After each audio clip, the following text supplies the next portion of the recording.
সাহেব আমি দেখছি উনি আমার আক্তার সাহেব আমার সামনের গাড়িতে।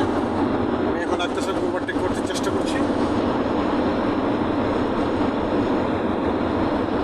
আক্তার সাহেব মোটামুটি 130 কিলোমিটার স্পিডে আছে। আমরা দুজনেই ইয়ামু যাচ্ছি।